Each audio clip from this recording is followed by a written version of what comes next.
new single, Scream.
And dance is central to who I am as an entertainer. For Dance Central 3, the doors have opened. People are streaming by, and you're joining us live on the show floor at the GameSpot stage. Over the next 3 days, we'll be bringing you every huge game you've seen at the press conferences, every game you've wanted to see more of right here. Not to mention we've got backpack cams roaming the show floors, as well as editors taking appointments, giving their impressions of all the best that E3 has to offer, and it's right here on GameSpot.com. Now, what better way to start things off than with the next generation? I'm your host, Chris Waters, and Wii U is coming out this year, and we have it on stage right now. JC Rodrigo from Nintendo of America is joining us. Next to him, my coworker Tom McShay. And guys, this is a great place to be. Absolutely. I mean, I can't tell you how excited we are to be bringing Wii U, to the show. And it's been a long road here, and I really hope everyone has a lot of fun, especially with this Project P100 game that is that we're about to show. And now that's a phrase not a lot of people have heard yet, because you guys just announced the game, Project P100, not featured during the press conference, but being developed by Platinum Games, makers of such highly esteemed games as Vanquish and Bayonetta. Oh, yeah. And Tom, when you heard that Platinum Games was developing a Wii U title, big smile? I was told upstairs 10 minutes ago by Maxwell McGee, and I sprinted downstairs because I needed to see what it was. And here we are, Project P100, JC. Yeah. So let's take a look. We've got Gil driving here with the Wii U gamepad, and as he jumps into it, tell us what it's all about. Sure. So Project P100 is it's a brand new mass action game of course developed by Platinum Games and being published by Nintendo. Now what makes it a little unique is that well, the name Hideki Kamiya is the director for the game, and if that name stands out, it should. Also, we have as one of the producers, his name is Atsushi Inaba. Now, Inaba-san and Kamiya-san came together a while ago to produce this game called Okami, if you guys remember that. Yeah, I got a few memories of that one. Yeah, so I mean, again, this is the first time this game has really been shown outside of our halls or anything. It wasn't inside our presser, it wasn't anywhere else, so it's right here on GameSpot. And to give you a small synopsis of what's going on, you control a group of these heroes, and the Earth is being attacked by these massive aliens. So Gil, the guy that's actually playing the game, he's controlling this group of heroes, and they have to come together and use unite powers and kind of do things together in order to repel all of the alien forces trying to, and, you know, save the Earth. Yeah, So- he's got quite a little group there. Oh yes, and he's controlling all of them at one time. So in order to build, you'll see a couple things. There's a lot going on. You know, Platinum Games is known for that unique, really frantic, fast-paced, action kind of style game. So yes, and also there's Jello in there. So if he takes, actually, if you take a look at the top left corner, you see this this bar as you charge it. It's kind of like a battery. As he presses the X button, he'll charge that bar, and then he can actually draw a line on the touchscreen of the Wii U gamepad, press the A button, and turn into various objects, such as a fist, or draw a line, and he'll become a giant sword. Did you just make a giant sword out of a bunch of tiny superheroes? Yes, Is that he what I'm did. seeing? Yes, that's really? right. Yeah, the sword is made out of the heroes. Yes, the fist is made out of a collection of heroes. So again, they're working together. The but at gelatin the same time, is made out of the heroes. yeah, and of course, gelatin has properties. Maybe later on, if I can egg Gil to do something really cool, that would be to like some things you can repel. If you turn to Jello, it'll like bounce off the Jello and get, you know, it'll hit their like the enemy themselves. So it's really funny and it's really cool. Now, all these little heroes are very visually distinct. You know, it's hard to get a great look at them. They're little tiny now, but I imagine you get to know these guys, you collect them as you go along, or somehow. How do you form this guild of dudes who unite? So first of all, you do start out with a group of superheroes, right? And I won't tell you exactly how they get together just yet, but as you can see here, they recruit. They can recruit citizens. So if they see recruit, Gil's going to draw a circle on the Wii U gamepad. Hit the A button, and all of a sudden, bam! You have a policeman. He throws on a little pair of shades, and he joins your squad, your hero squad. So you can recruit all these citizens, and the more heroes and citizens you recruit, the more powerful your attacks become.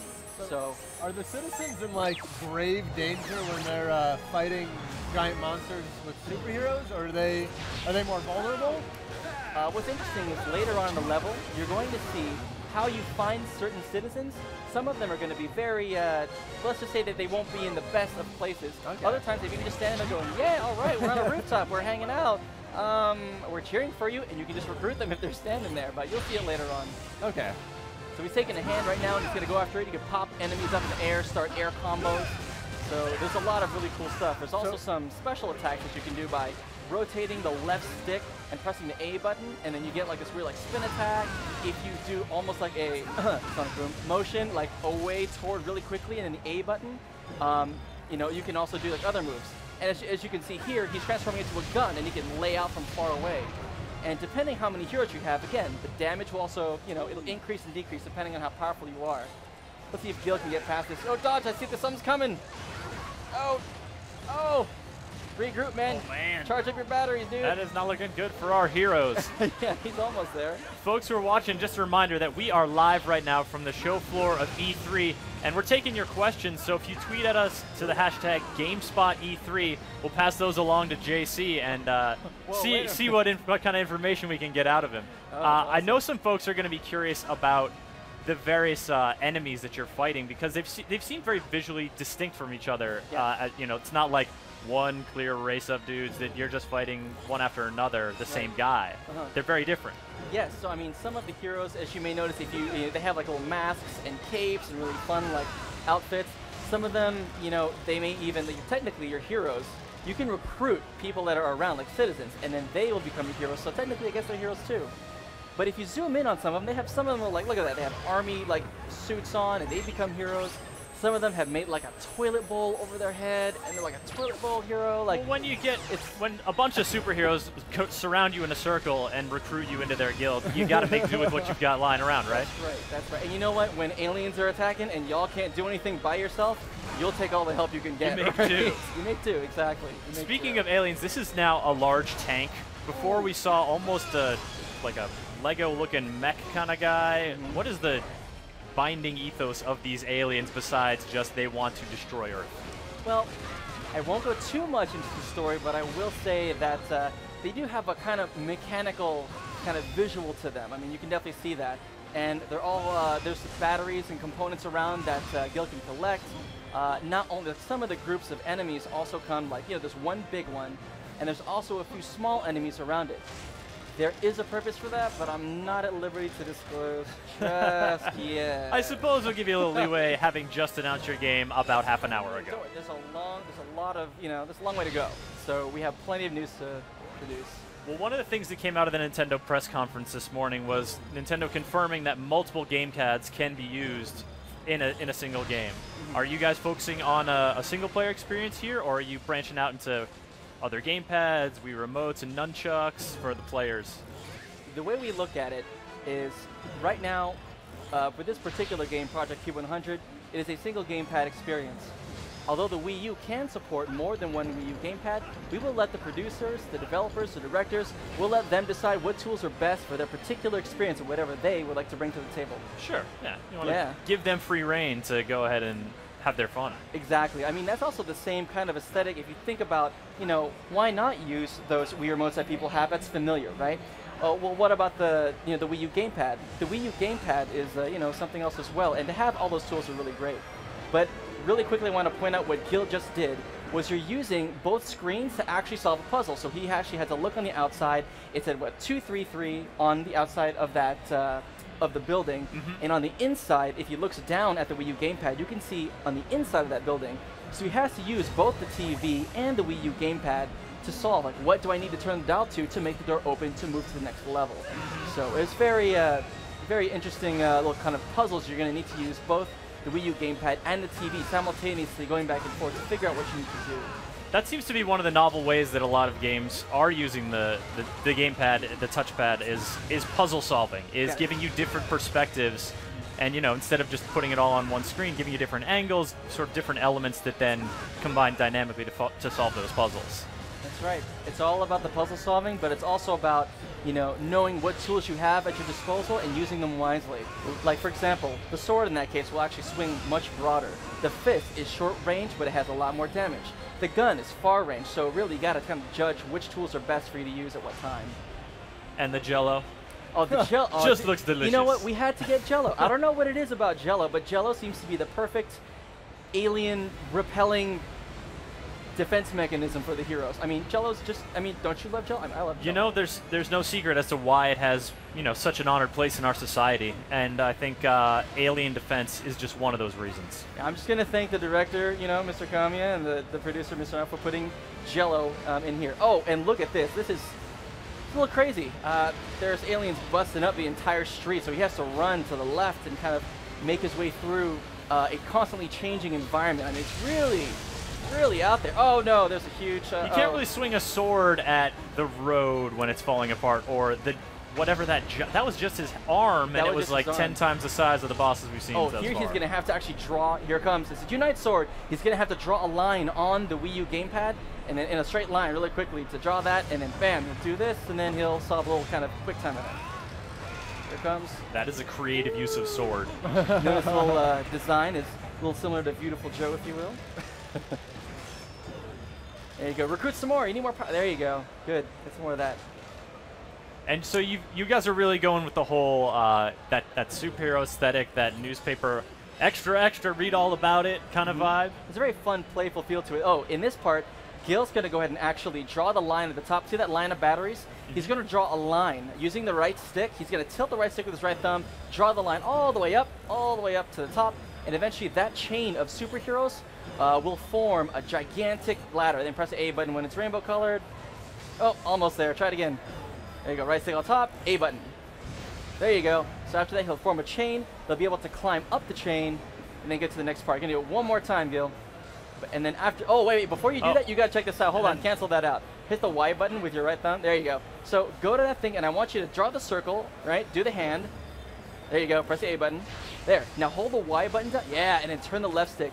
Kind of like, you know, this little, this is an interesting way to get new heroes. Yeah, right? okay. Use a hand, you turn it. I was like, oh, that horrible brain monster is really not that aggressive. But yeah. No, it's actually a bonus. Yeah, nice little fun, you know, play on what to do with the hands. And they'll have, like, small things like that that call out, you know, what can you do with hands. So as you saw before, turning a knob to open a I guess a door to the back end of a warehouse. Now it's turning it to get more heroes. So you're using the heroes almost as there's a platforming element too. In order to get to the next area, you're going to need to transform the heroes to climb, and That's correct. And in here, are we going to get a hero bridge? Oh, no! Why hero do hang that? glider. That's way better. Yep, point there, and then press the tap the B button to ascend, and kind of there you go. Perfect. So he's collecting a lot of batteries to power up for his next few moves. He's going to keep going to the left, and then he'll eventually start. There you go. He looks like he's got a good landing space over there. So once he lands, not bad, Gil. Not bad. You thought wrong. Oh, that's large. Oh, that's not good. Yeah. Is it safe to say that this game is pretty nuts? Because Well, it's the flexibility of like creating all these different tools. It looks like it could just open up the door to tons of different scenarios. Is it really diverse? You know what? I think it is going to be diverse, not in just the tools that you're going to be using, but the crazy design and awesome design of the monsters and the way the action flows from destroying bridges and just annihilating like huge cities like this. I mean, it's awesome. I mean, there's really a lot of work and a lot of thought that's been put into not just what it is, but how the items are used to really create that unique Platinum Games, feel to it, as we're all very familiar with. So yeah, we're very excited. Oh, and you can get a close look at the design of some of the characters and kind of how they communicate with one another. Very comic booky-like style. Nice. There you go. So in this scene, Gil's actually going to try and disarm. Actually, you want to probably use the fist or the sword, and you want to hit those nodes, the blue nodes on the arm, and you want to disable them. There you go. Perfect. So as he's doing this, you can look in the background. I mean, there's choppers flying, trying to attack the thing. There's like planes swooping, trying to bomb it.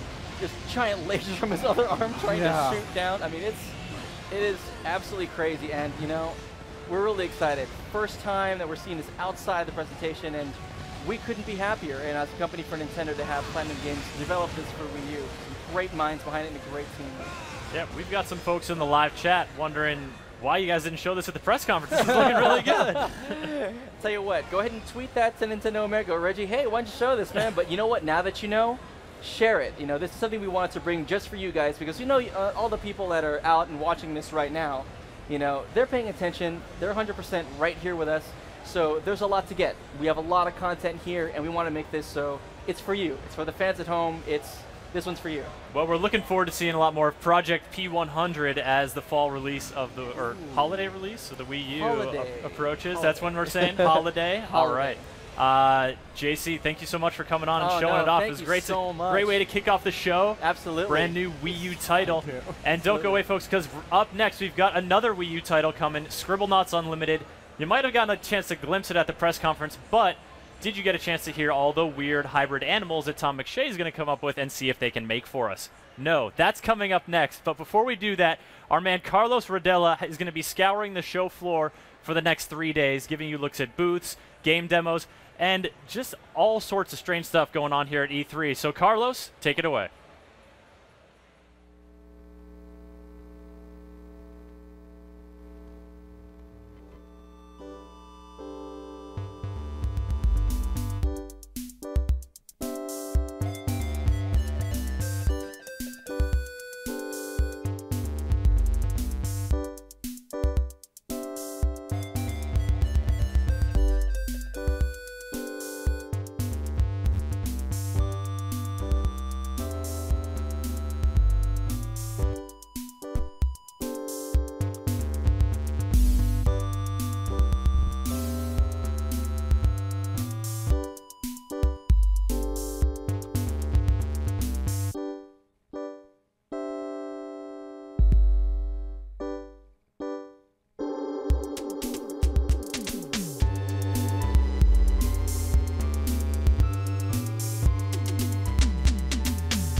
Hey everybody, Carl Sordelli here for GameSpot's coverage of E3 2012. Are you excited? We're in full swing. It's going to happen. But before we get started and you get inundated with tons of information, we're going to look at both of the halls, South Hall and West Hall.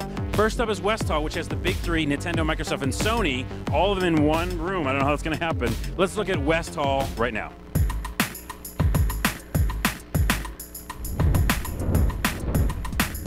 First up, as always, we have the mighty GameSpot booth. Live stage shows, first look at tons of new titles from the developers themselves, on-the-floor reporting and interviews, and news recaps of everything E3 2012. Right behind us we have Nintendo, where we'll get the 411 on more Wii U business. Hoping to get a further look at the actual system and some more hands-on time with it. Luigi's Mansion 2 might be lurking about, and possibly a new Mario game? And we can rest assured there'll be a steady stream of DS titles. Me, I'm hoping for Eternal Darkness 2. Hey, I can dream, can't I? Next up, we have another booth behemoth, Microsoft. 2 words, Halo 4. Well, that's a word and a number, but you know what I mean.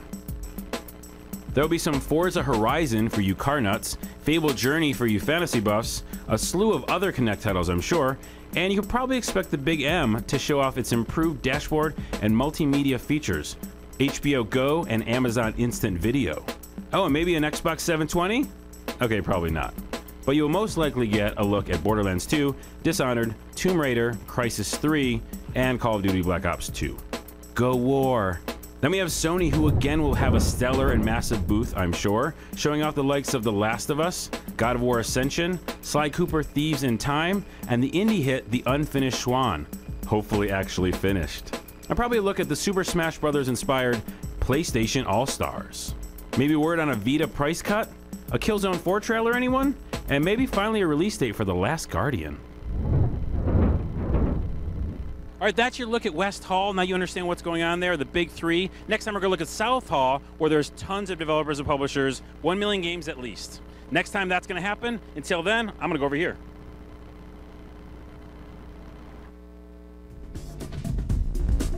Back here live on the GameSpot stage at E3 for our second demo of the day, and it's Wii U again because it's the next generation, folks. That's what you get excited about. Scribblenauts Unlimited is up here, and we've got Jeremy from Fifth Cell Games here to show it off. Jeremy, welcome to the stage, man. Yeah, it's fun to be here. A little smaller than the stage you were on before at the Nintendo press conference. Yes, but that was a little nerve-wracking. Yeah, you did well. Yeah, I think it showed well. Automutt was very intriguing. Automutt was We're going to have to discuss that. But Scribblenauts Unlimited, you guys bringing this whole Scribblenauts magic to the Wii U. Yeah, and as you can see, the first thing is obviously we brought new HD art, so obviously the Wii U is a next-gen console, so we have next-gen look for the game. Got the God rays and everything going on. So the original Scribblenauts had this kind of sandbox title screen, right? Mm-hmm. And there's puzzles, and those are kind of like separate. But in this game, they're actually all together now. And so you can kind of go from world to world. They're all interconnected. If you can see in the back there, there's actually a haunted castle that you can go to. We're not going to go do that now. But yeah, we should look at the world map. Yep, and so this is the world. So it's a huge interconnected world. Oh, yeah. And so we have this kind of like sandboxy. So anywhere you go, you can kind of play and just screw around, or you can help people. So those are kind of the 2 different ways to do things. Now, when you say help people, like we're seeing we see a hippie hanging out by a tree with a lumberjack. Yes. Those guys, do they have a problem they need solved? Exactly. So if you have to actually look at the gamepad, you can see that we have a thing called Starlight Vision. And with Starlight Vision, if we get a shot of the gamepad. I think we're working on it right here. We've got our floating cam looking down, and we'll be checking that out shortly. So yeah, and so with that, you can basically see who needs help. Yeah, there it is. There it is. Oh, and wow. so who needs help and who doesn't, you can kind of tap on them. And on the bottom, it'll say, you know, I'm just trying to pay my bills. Let me cut down this tree. Different people kind of do different things, and then you can help them. So if you go left, we'll do the chef right here. So once you tap on that chef. Wait, so was there like a moral decision right there? There can be. Because it's like, are you going to go green or are you going to go greed? Yeah, there sometimes can be, yeah. Okay. So let's go with the chef. So the chef, my nose isn't good enough to sniff out the truffles alone. So like an object, you know, these are very, very simple things you want to help. So obviously like a pig, you know, sniff truffles, makes sense, right? And so we have these kind of little levels, and so he found the truffle. Nice work, Piggy. Yes, and then he made soup, and then the pig eats the soup, and that's Scribblenauts. That's not scripted, by the way. She just wrote pig, and that happened. Like, that wasn't, you know, you could write other things happen. So that's kind of the magic of Scribblenauts. Do other animals eat truffles? They wouldn't even find the truffles. Only pigs. I mean, Only they got the, pigs Would can you find incorporate the truffles. pig into the soup in any scenario? Maybe. I don't know. That's. I guess Are that's are you talking about making bacon of that? Pig and truffle soup, that's a thing. That's true. And so obviously the biggest new thing about the game is on the first one you could write anything, and that was a big deal. Second one, you can add adjectives, right? Now the third one, you can kind of make your own objects. So we're going to go do that right now in the editor. This is the object editor.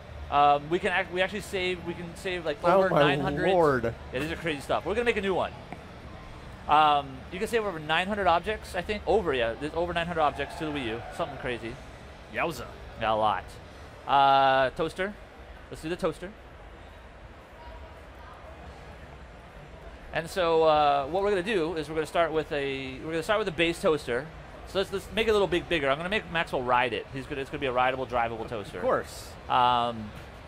Let's make it a little blingy first. Let's save that out. So you can do all kind of things. So let's make it gold. We'll play with that. Simple chrome toaster is not fit for Maxwell's usage. You gotta bling it out. Yeah. So get that, and then we can actually add textures, all kind of different textures you can add. All kind of lots of textures. Too many to look at. There's a whole bunch. There you go. Now we got what a are we bling going toaster. For? Grass? Oh, that looks like a gold bar. It's a gold-plated toaster. I mean, for Maxwell, what else would you? If you could spawn anything, wouldn't you spawn a gold toaster? Solid gold toaster. Solid gold toaster. Yeah. And so not only that, but since we're going to make it rideable, you can actually attach other objects to base objects. So we're going to add a saddle to this toaster because obviously it's rideable. So that's really, really important. And so that's kind of like the base, right? That's sort the of basics, protects from the heating coils. Exactly. It creates Wow. that nice seat warmer. Wow, you have a whole backstory going on here. You've put a lot of thought into this. Yeah. I mean, whenever you're creating an object, you got to think about what goes into it. And then so we actually have this so that's kind of like the aesthetic level. We actually have this very, very deep scripting level. So if you go to the scripting level, as we kind of saw before, there's all kind of cool things you can do. Oh wow! So we're gonna add make it moving. So we're gonna add wheels. And so for our wheel type object, we're going to use skulls. Because using skulls is, what goes on a bling toaster, but skull wheels. I mean, of course. They're round-ish. They're roundish, yes. And we can actually edit the movement speed, make it fly, make it hover, make it swim. So there's the skull toasters. Skull wheel toaster. She's going to move it, make them a little separate, a little farther out. You get a wider skull base, and you get a little more that traction. Yeah, exactly. Yeah. It's more important. And then we're also, of course, the last and most important thing you could do to a toaster that has skull wheels is it has to shoot something. So so we have this whole thing where you can turn anything to a weapon, and we have shoot explode, and so of course instead of bullets are lame, we're going to do trout. Trouts. So the fish. It can shoot trout. Now, can you pick from anything that you can create so it could shoot refrigerators? It could shoot refrigerators that explode. That explode if you wanted to. Wow. So we're going to name it. We're going to name it Toasty. And what's really, really cool, so not just saving it, not just going to get out. What's really, really cool about this, though, is that you can share these objects with friends. Oh. And so over online, people can see these crazy objects. They download them, and then it's now in their lexicon. So now Toasty would be in your friend's lexicon if they so chose to download it. And then all you do, write in Toasty. Write in Toasty. There it is. Now, the one thing we didn't do is we didn't actually make it writable. And so the reason why is because we can now edit any object, like, while it's there on the screen, so she's got to actually add an adjective on the fly to it to make it writable. So you don't have to go back into the menu exactly. and anything like that. And she just killed the hippie with the exploding trout and the chef, and thus begins Maxwell's trout-fueled reign of terror. You can't make an omelet without without exploding trout. Without exploding trout, that was okay. So can you in the editor make an animal that rides another animal? Is that possible? It is. It will probably yes. Because the first thing I'm going to do is make a Raptor Rex, where a raptor is riding a T-Rex, and the raptor has a cowboy hat and a whip. Like that's the first thing I'm going to do in this game. I mean, that's Scribblenauts. You could. And I really want it to exist now. And she's making that happen for you right now. That thing is going to kill you though. Jeremy, I just want to give you a little context. Tom, 3 months do not go by in the GameSpot office without Tom mentioning a Raptor Rex. So this is a very exciting day for him. This actually is. You're not the first developer I've pitched this idea to, but this is the first one where it actually might come to fruition. Yes. Well, we got Maxwell riding a Raptor. Oh my God. And then so I guess we're gonna go with Raptor. Gentlemanly Raptor. Oh my Lord. Of course. This is incredible. You can dream is coming alive. History. Oh, he's got it. Okay. I'm trying. I gotta settle down. Yes. I gotta So be professional. Here we see a perfect example of the fun that is Scribblenauts. People Yes. just getting giddy over creating what Anything. their minds have been dreaming of for decades. Yes. But Scribblenauts Unlimited, part of it is also we've sort of seen, solving the puzzle, finding the truffles. This whole world you've got to Yes. just go wherever you like and encounter all sorts of strange situations. Dragon wings. You of guys are course. really getting ambitious with this one. Yeah, we want to. I mean, it's the first time it's on console, so you got to get ambitious, right? How many words does this game recognize now? Well, now infinite, right? Because you write your own words. And Well, I guess. So, I don't know now. A hipster Hydra. A hipster Hydra, of course, a hipster Hydra. Oh my lord. So we're gonna go over, and so I showed you just a really quick merit, and so now we're gonna show they're called Starite shards. You always want to get Starites, and now this is how you get a full Starite. You click on that merit badge, and this is a whole event. So we're actually gonna load an event that we pre-scripted, and we'll take it through. So Maxwell is a Boy Scout. He's wearing his Boy Scout hat, and the little Cinemac's gonna play. And it's multi-stage. So this is like, we went from the sandbox mode that we were in to now an event mode. So, very, very easy, very simple. This is a very simple one we're showing off. Give something to carve the log. So, what would you give him to carve the log? Scalpel. Scalpel. Can't you spell it right? I don't know how to So spell close. scalpel Close either. enough. I think it'll work. It works. Count so. it. Nice. Tom prefers the delicate hands. And he likes the scalpel, and he made Wow. a totem. Wow. That was Crafty. I can't do that with a scalpel. He's had years of practice. Now we're going to put the dummy out with something. Fire extinguisher? We should put an adjective on it though, shouldn't we? Okay. What? Flaming fire extinguisher. I don't know. Okay. Does it get golden? Can we get a blinged out fire extinguisher? Yeah, you could. Oh, but the fire extinguisher's out. Now we need to fix the dummy's wounds. Yeah, so the dummy needs wounds, so we need something like bandages. Very, very simple. Keeping it easy. For right now, we already had the crazy T-Rex with raptors and wings. Oh no, you made a mummy. Now lift Curse of the Mummy is at the next stage. And so now we're at the very end. I got to do target practice. I guess the Boy Scouts now are part of the NRA. Can you do it with Toasty? You could maybe do it with Toasty. Can we make You'd have to ride it. hit it with exploding trouts? Well, he doesn't need a gun. He needs protective. he needs protective power. gear. Yes. Yeah. There we go. Now Now he he needs needs a a weapon. gun. But Toasty's rideable. I don't know. He needs something in his hand. Oh, okay. That gun That's would fair. work. So he's going to shoot. Really, really simple.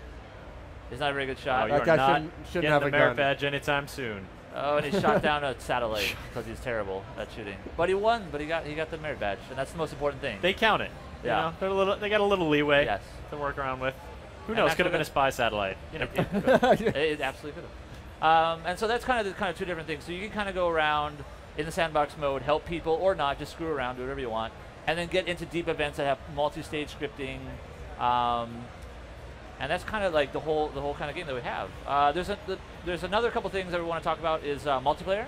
Oh. So multiplayer for the first time. Yes, please. We don't have Wiimotes, but we will have multiplayer. So people will actually be able to, any object you spawn, people can actually get into as a kind of like absorb as it goes to become that object. So the other players can do that. Oh, okay. So Yeah. Tom could play as his flying T-Rex. Yes, exactly. We had a tube man. And there's a tube man. One of my Wavy favorite tube objects. man. We gotta do my favorite object, which is the arcade machine or the game cartridge. Arcade. We'll go with arcade. Arcade. So this is cool. When he uses it, plays it, and now we're in 8-bit mode. Nice. Does the time machine still take you to many different No, eras? time machine's new in this one. Let's do the Ooh. time machine. Good call. Time machine. I like it. What does it look like? Ooh, it's almost Bill and Ted's. We've changed it. And now Maxwell's in. Oh, it's old timey. He's old timey. It's got the scratches and stuff. Yeah. That's an old Yeah. print. That is quite a dashing mustache, I must say. He is gentlemanly. Indeed. And then the last thing I want to talk about is you're going to learn Maxwell's backstory and why he's doing what he does, why he has the powers he has. That's right. There was a storybook pictured during the press conference, and there is the magic behind him. It's not all just in his hat. Yes. It's not all just in his head either. He's not crazy. This is real. He This can't is spawn real. This is his world. This isn't just some grim fever dream that Maxwell's been having for years. For years. No. It's going to be cool. And Jennifer Hale is going to be narrating it. Oh, really? Yeah. Excellent. One of our favorite voice actors over at GameSpot. One of mine too, and I'm glad that she's working on the project. I could raise a human cub. Oh, don't give the wolves a baby. Oh, this is not. Throwing a baby. They're happy wolves. Raised by wolves. So there you go. Now, is raised by wolves an adjective you can add to something? No, I don't think so. But Tanuki Suit, for the Nintendo fans, let's do that. I don't know, Jeremy. I mean, Tanuki Suit is so last decade. It's Flying Squirrel Suit now, right? As of this morning. True. we could get on that. We could get on that. And you don't even have to sprint to make it work. Nice. And so what is this little gem up here, sort of collectible? That's part of the story. So that's one of Maxwell's brothers. Do we have time to take a quick peek? His name is Patches. I don't know for this demo if anything's going on. So you can kind of help him with the kite, but that's it at the moment. Here you go, buddy. But that's Patches. Yeah, there's a lot of brothers that he has to meet on his adventure. Comes from a big family? Comes from a very big family. Of course. I mean, if you could write anything, it would make sense. Well, folks can definitely look forward to meeting more of Maxwell's family. Yes. Playing together. And you mentioned there was online sharing. There is, yeah. For all of your wacky creations. Is that something you sort of get to browse through Scribblenauts? You know, like both. Hey, I'm going to go check out what does Tom put in his stable of madness today. Yeah, it's actually both. We're hosting stuff on our end, and we're also using Nintendo's Miiverse. So both are kind of combined to give the best experience possible for online sharing. Excellent. And now, I don't think Nintendo said anything about friend codes or lack thereof yet. You guys got the inside line on it? I have no idea. Up with it? No idea. I have no idea. It's just the architecture's in place. They're going to handle that. Yes. Very cool, Jeremy. Very cool. And now he's a giant. I think he's sick. I think he needs a vaccine or of some or is he sort just now. polka dotted? He might be just polka dotted. He could be also sick. You could make people sick. Spotted pink big banana. Make him sick. What happens when a banana gets ill? Or sickly. I guess he doesn't care. You can get sick, though. I've seen them. Oh, he's purple now because he's sickly. I see. It is what happens. That's what happens. You don't look so good, buddy. You could eat a little, maybe some ham. Some ham steak that's been lying out for a little while. Maybe that's what you need. Now it's mini. Jeez. Oh, it's so little. Yeah. It's really funny. When we're making the game, everybody just makes Maxwell supersonic and flying just to like get around really fast, you know. Huh. So it's really cool that you can add adjectives. And you're actually going to be able to get avatars, so all his brothers and stuff, you will be able to change into those people instead of just being Maxwell. So kind of unlockables, kind of that stuff. Step into some other shoes. Yes. Or just create yourself some ham shoes. Ham shoes as well, yes. And share it with your friends, and they'll think you're really weird. Oh, man. As if we aren't down enough of a rabbit hole already. This game is just, the mind reels at what you could come up with. Yeah, absolutely. Jeremy, awesome. thank you so much. Yep. Scribblenauts Unlimited, looking very nice in HD on the Wii U. And we're actually looking forward to seeing you on Thursday back on this stage to show off Hybrid, which we haven't seen in a while. And we got some folks who are very interested in that. So we'll look forward to seeing you then. Have fun showing off Scribblenauts Unlimited. And thanks again for coming on. Thanks a lot. Much appreciated. Thank you. Thanks. All right, folks, our Wii U has come to a close, and we are fixing to get some Dead Space 3 up here on the stage. So you're definitely going to want to stick around for that. But first, we're going to head over to toss it to Carlos Rodela for a look at, I believe, the South Hall. That man is adventurous, and who knows where he's going to end up.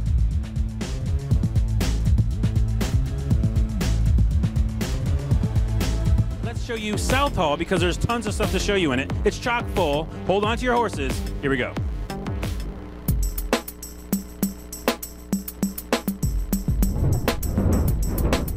First up, all eyes will most definitely be on Bethesda with the news of the Skyrim DLC, Dawn Guard. I have a feeling it will be a very busy booth. It's Skyrim. Next up, we have Capcom, who will most likely show off Devil May Cry 3, Lost Planet 3, and probably some more news about a game that's on everyone's mind, Resident Evil 6.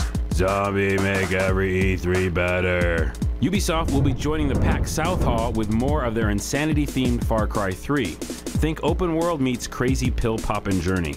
Then there's Square Enix, which will hopefully have a good playable demo of the new Tomb Raider, and more on Hitman Absolution and Sleeping Dogs. And rounding out the Mucho Pacto South Hall, we have Konami, who will most likely be talking Metal Gear Rising Revengeance, the title that's back with a vengeance.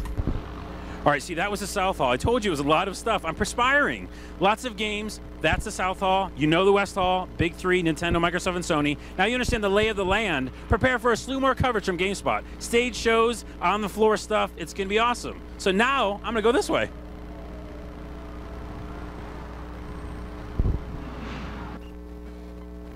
And dance is central to who I am. Dead Space 3 set up here on the live stage, folks.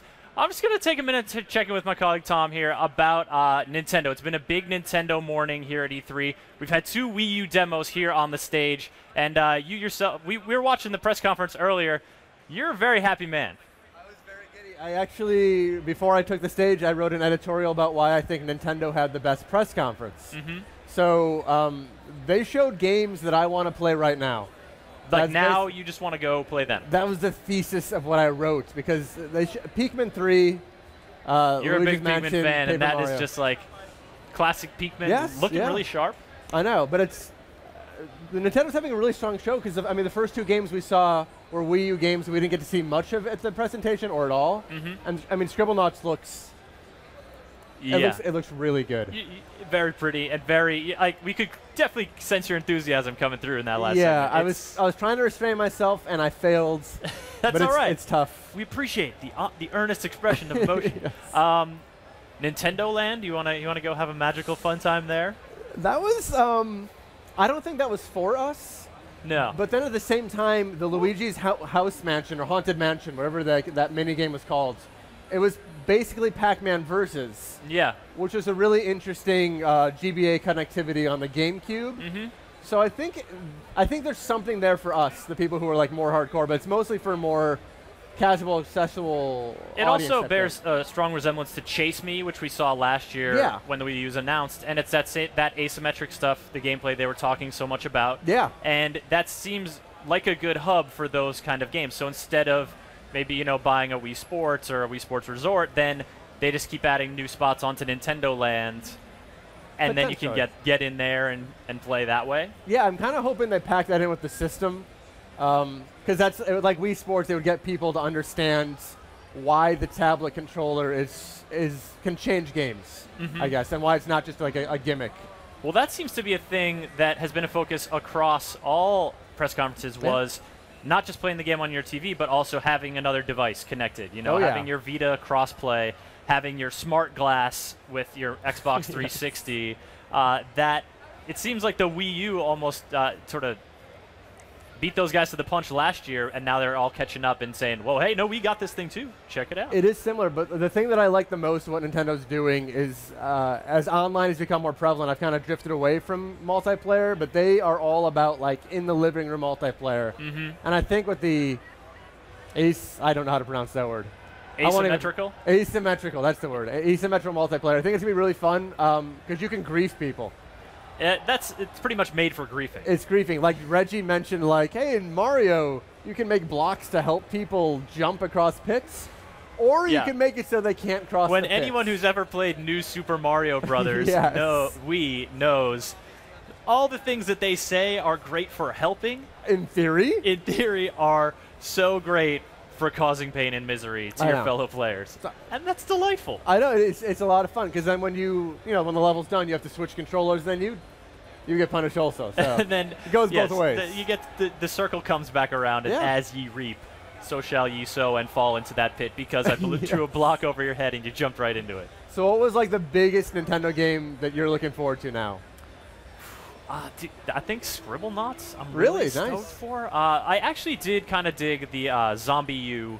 I like them showing off the ways that they incorporate the extra screen on the gamepad into gameplay. The pulling it up to snipe. Some of them were less impressive than others, like hacking, which appeared to be press the series of buttons. I think that was actually the best part. Really? I'm going to take the opposite stance here. Giancarlo and I were talking about. It seems like when you look to the other pad, like we're not sure if it pauses games or how smooth that's going to be. And that was the only time we saw, like, in real time, you're being attacked by enemies potentially, and you have to enter in a code. So it like kind of translates like the terror that your character would feel into your living room. So I actually thought that was a really smart implementation of the touchscreen. That's a good point. Now, because you know, in a game without a touchscreen, you would have that attack, but then you'd have, let's say, even the action is still going, but you have to have that come up on screen. Yeah. So what you could be seeing on screen then is your character just like, while you are actually doing that. You only need to see the numbers on the tablet. Yeah. Okay. So I think that was cool. I'm really curious to see what we'll do with the tablet more so, because they haven't done that much yet. But there's been some hints that there's going to be some really good stuff with it. Yeah. Do you think maybe we'll see some more of this show floor, or like in the coming months? I guess maybe on the show floor, but in the coming months, I think it'll be, because the DS started really slowly, where like Feel the Magic was like the best game, and then in a few months you got Kirby Canvas Curse and Meteos and you know, and on and on and on. So I think it might take a little while before developers, especially third-party developers, understand what to do. But I think there's some real potential with this system. And especially when you work in the variable of now having 2 gamepads possible, and having even those be asynchronous with the people who are playing with Wii remotes. Like, that kind of diversification of gameplay input is something that no single console has really done to the extent that the Wii U is going to do. Yeah, I mean, just Pikmin 3 alone, like you can play nunchuck and Wii remote style and point where you're going to aim your Pikmin, or you can play with the gamepad, and then you have the map there, and you can, and it looks like it'll be more traditional controls, but you have the ability to see the whole. So it's changing drastically how you play even one game. So I really want to see what happens in the future where people really push this. Now, speaking of sort of pushing motions, maybe some squats, are you like a fitness game guy? They were showing off some people working at putting their thing down, learning the exercises on their Wii Fit. Like that, is that something that interests you, or is that like maybe peripheral overload at that point? That's how I feel about it. Seems like there's a lot of stuff. I don't like the idea of fitness games in general. No? I got a great analogy, right, for this? All right. My mom used to put medicine in my applesauce when I was a kid because I didn't like the taste of it. But then it tainted the taste of applesauce and subsequently ruined a really tasty food for years. And it's like when you kind of force in a not fun activity like squats into my entertainment device, it kind of like what is this system now? It taints that space. You're like, no, the couch is where I go to have fun and play games, not sweat and be in pain. I know. Like when I work out, it's like cycling or basketball outside. I don't really want like the same thing I play Zelda with to also be like my torture tool. So you don't want it to be the everything box in your home. No, definitely not anything. You want it to be all entertainment, but like branching out from there, like you don't want to deal with spreadsheets on there. No, That's why they don't have tax programs. This is very true. Right. So I don't know. Fitness programs, tax programs. Your applesauce analogy was better. I really like the applesauce analogy. I didn't like that thing for like a decade. Now I like applesauce. Are you back on the applesauce train? All right, folks. We are definitely gearing up to get some Dead Space 3 on the stage show here shortly.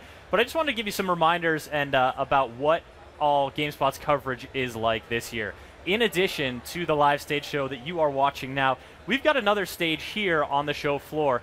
That's going to be kicking off in a little bit with John Davison hosting a variety of publishers, developers, gaming press, celebrities, the whole gamut of folks who are here at E3 are just going to be hanging out there. It's very casual. They're going to be discussing stuff, making strange analogies, probably like Tom and I have been doing here. And so that is going to be starting up pretty soon. Also, we've got Backpack Cams back. The legendary Colin from last year and his buddy are roaming the floors of E3, and they have their devices with them. You can tell them where to go, what you want to see. Oh my God, did you just see that? Please turn around. Go talk to that girl over there. Yeah, go. You can goad them into all sorts of stuff. Whether they'll do it, that's up to them. But we've got 2 backpack cams roaming the floor, and looking around me here, there's really a lot to see. And in addition to that, we've got a whole stable of GameSpot editors going far afield to meet with game companies, get demos, come back, and give you their raw, candid impressions. We've already posted a bunch from the show floor, from the press conferences. And Tom, what was so we did a bunch of press conference reactions yesterday. What was one of your highlights from the 4 conferences on Monday?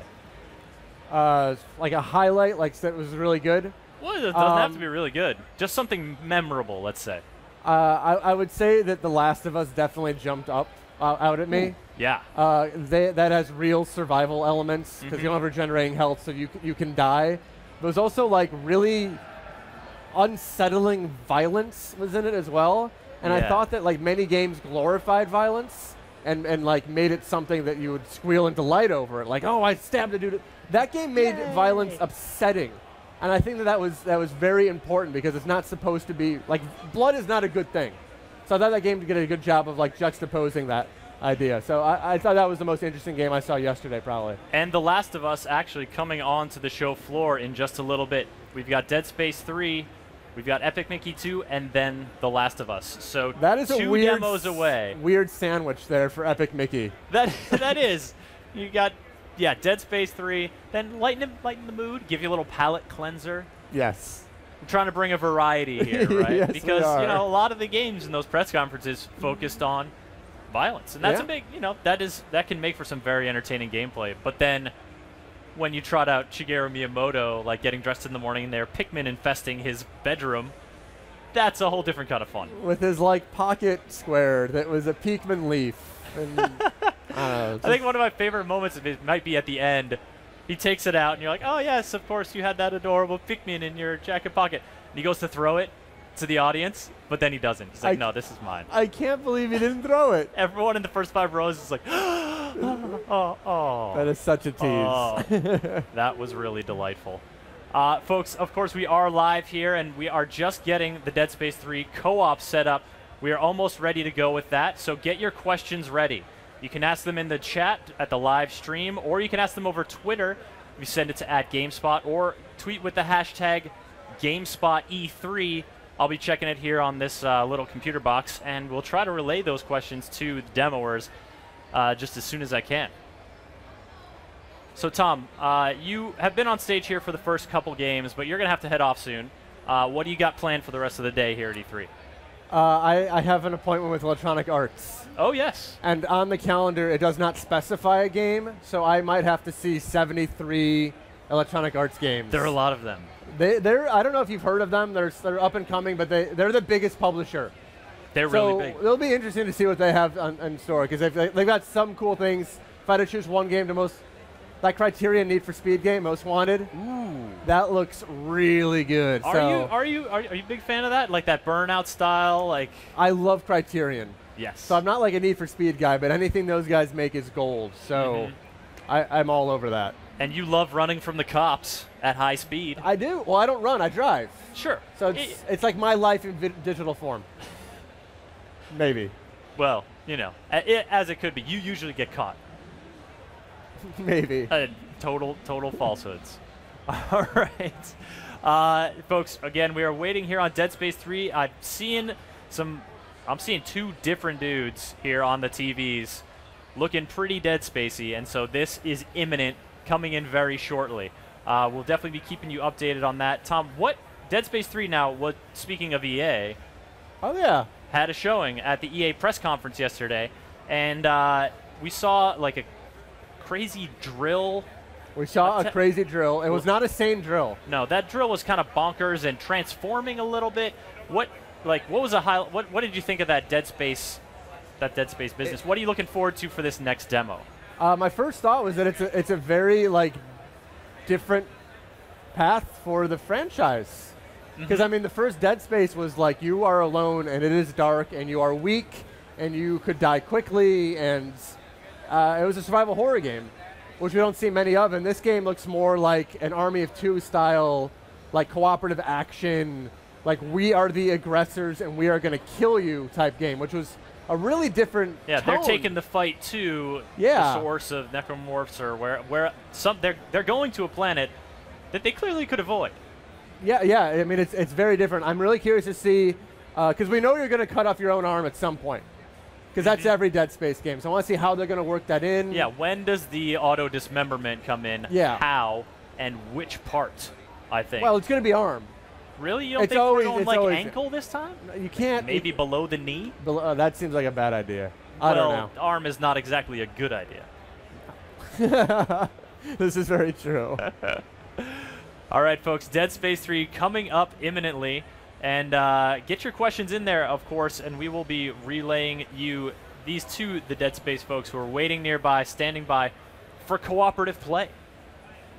Yeah, that is a big change. You are not alone. You are alone with a friend. Yes. Yeah, I guess one of my big questions, I guess I'll be able to ask them, is it always co-op like Resident Evil 5 was? And sometimes it's AI and sometimes it's a human? Or do you still get that, like, I'm alone vibe if you want? So, I don't know. Well, we're going to find out shortly because I'm getting the word that we're ready to go. Just going to toss it away from the stage for a moment while we get these guys up here and mic'd up, and then Dead Space 3.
are back live here on the GameSpot stage at E3 2012.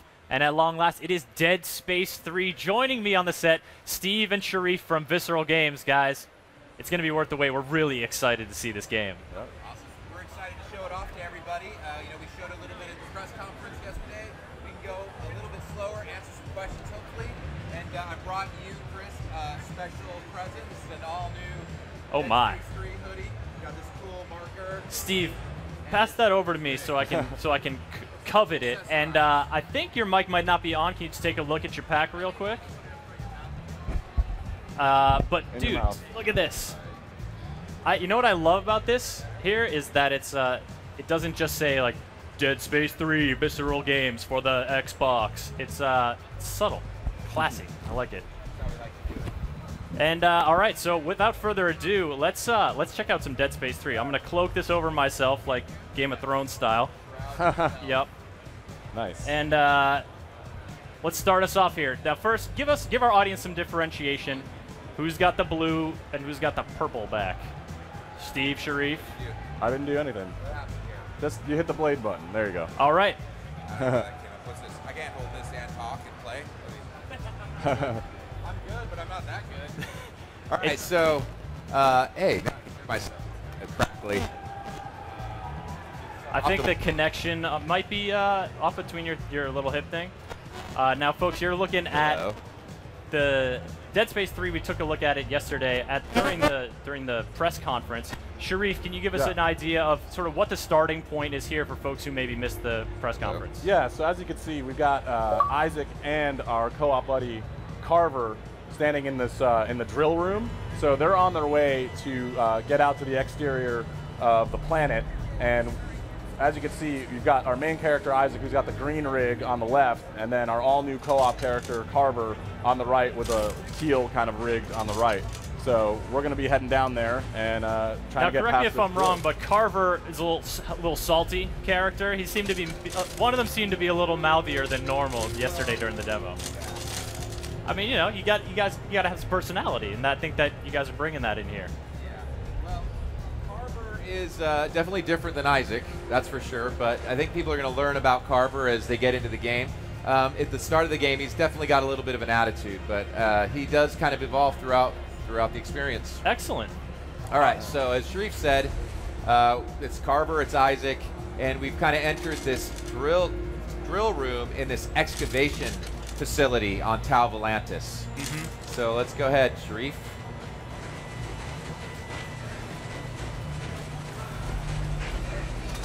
Now, why are you guys in here in the first place? Why go to a drill room on a super hostile planet?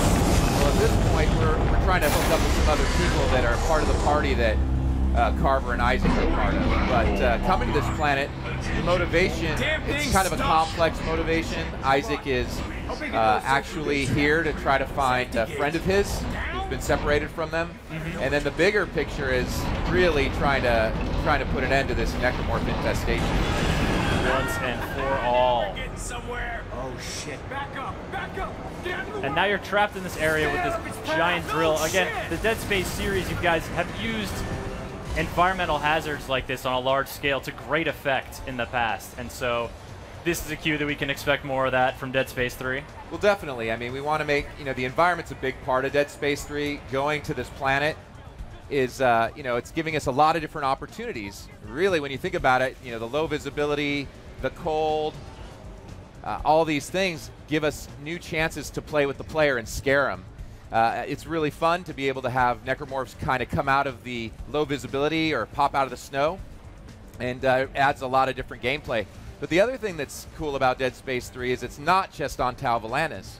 We've got multiple locations, including a haunted space flotilla that is in orbit above the planet. So there's a lot of traditional Dead Space zero gravity gameplay and corridor hallway gameplay. So we've got a whole bunch of different stuff going on with the game.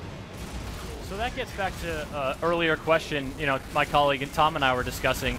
Dead Space 3, the parts you're showing off here, very action heavy, has come a long way since the atmospheric horror of Dead Space 1. It's a whole different kind of scare.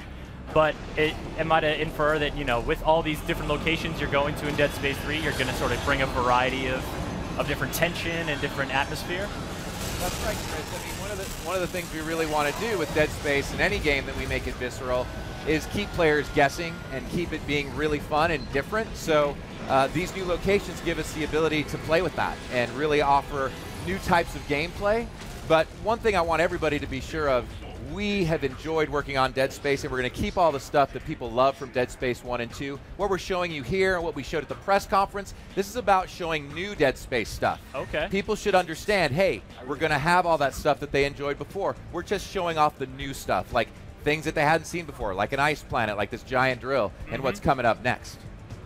And that's the kind of thing that you got to keep in mind when you're seeing these short E3 demos.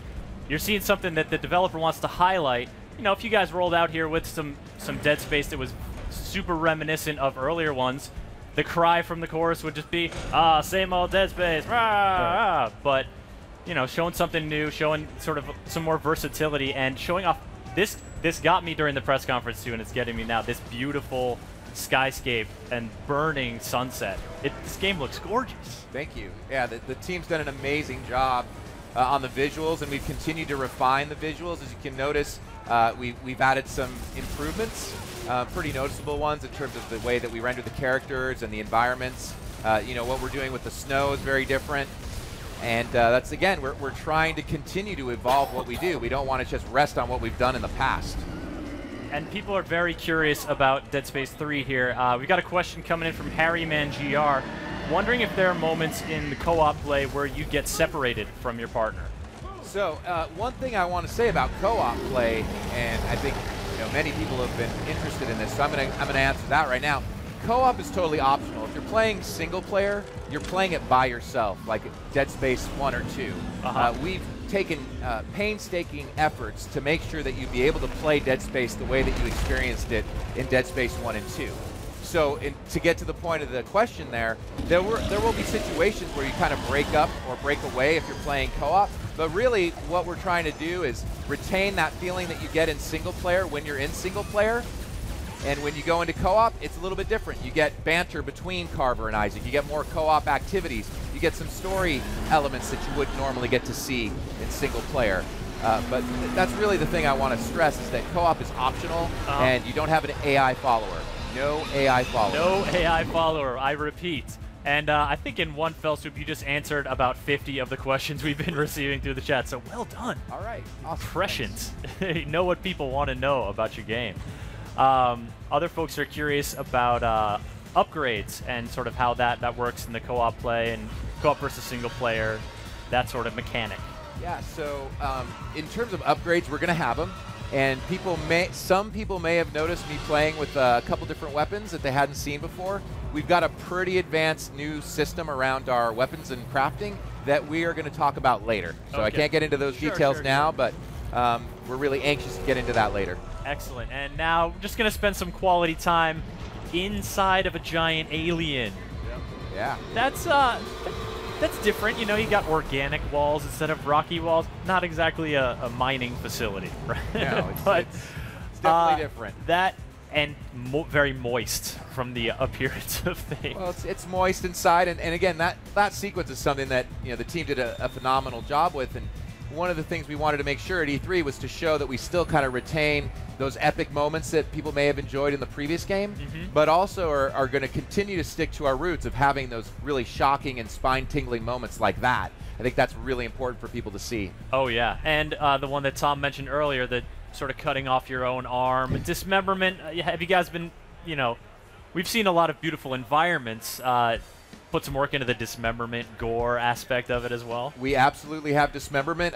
Some of the enemies in the drill sequence, people may have noticed, when you actually dismember those, they transform into a variety of different enemies. So if you take out, let's say, their upper limbs, they can sprout tentacles that pop out of their legs and then come at you. Or if you take off their legs, they can change into crawling enemies that can shoot projectiles at you. So now, when you're dealing with strategic dismemberment, you're dealing with a whole different level of strategy that you have to employ. So you really have to think about, hey, how am I going to take this guy out? And then when you get into like our infestors and our infectors and the way that those guys come into play, I mean, imagine this, Chris, all right? You're playing Dead Space 3.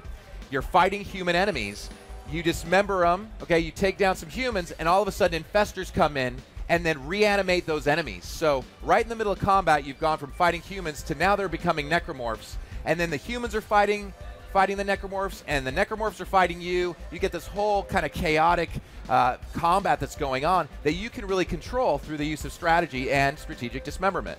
So if you want a few more necromorphs on, you just dismember a few humans, and then there That's you go. right. You might get them to help you take out the unitologists, or vice versa. So it's really going to play into the way that the players want to experience the game, and again, really leaning into strategy. You just painted a very vivid image for me of what it must be like in the brainstorming sessions at Visceral Games. Do you guys get just a deep look into your coworkers' psychoses when you're sort of saying, all right, now what? All right, let's say you cut him off at the knee. What happens then? You know? It gets a little disturbing in those meetings. So That sounds like a pretty. I mean, it sounds like you guys are again putting like a great amount of creativity and thought into this game, and the whole dynamic of getting multiple enemies that are antagonized towards each other on the battlefield. That sounds great to me. Yeah, and then when you take that and you throw in stasis and our kinesis impalement system, that weapon stuff that I couldn't really talk about, you start to get a really deeper, richer experience. With Dead Space 3, we're really pushing it to the next level and hoping that people really like the opportunity to play by themselves if they want, or play co-op with their friends. Now, what if they want to play against other people and possibly dismember them? Well, we don't have competitive multiplayer this time. Okay. We took a focus on doing cooperative play. We're tackling a lot with that. We're really trying to get into these different story elements that I mentioned, and that takes a lot, and so we decided we were going to double down on getting a great single player and a great co-op game this time. That sounds great.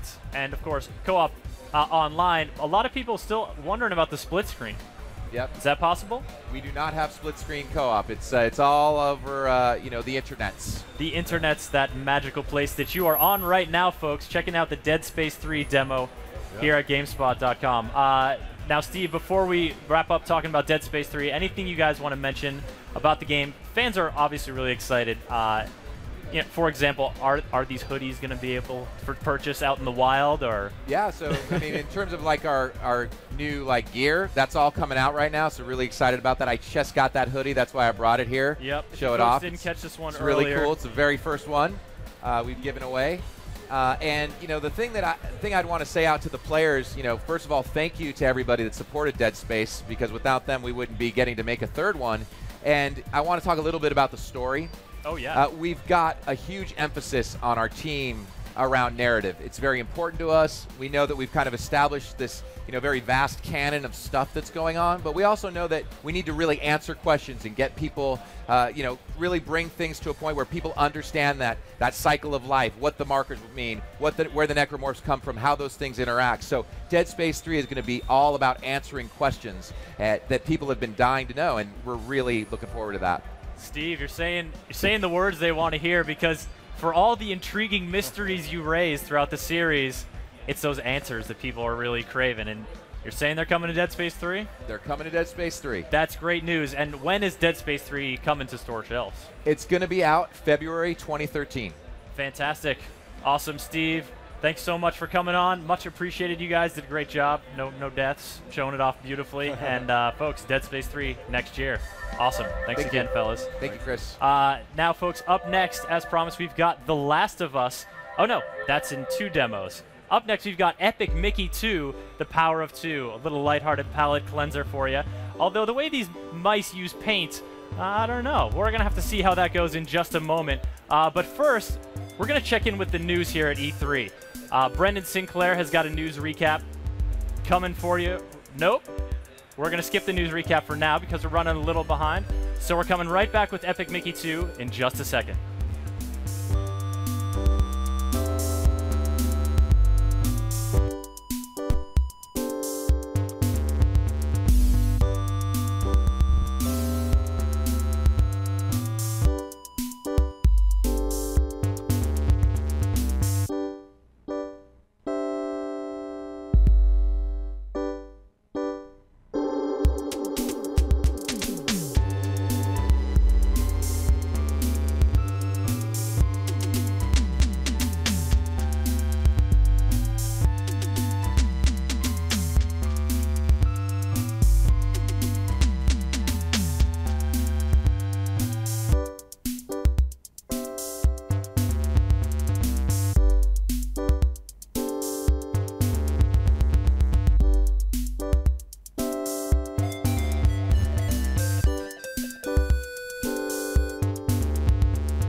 co-op necromorph killing to co-op in an entirely different land.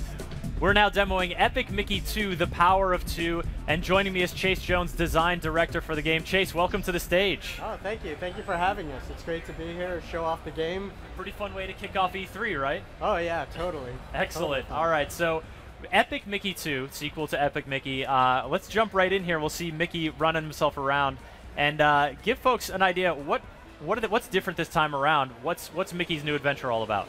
There's tons of things that are different. I mean, you know, even right off the bat, what we're showing you here is kind of the Gen 3 experience. So bringing it to you on, you know, PlayStation 3, 360, just enhanced graphics. Wasteland looks beautiful this time around in Disney Epic Mickey 2, The Power of Two.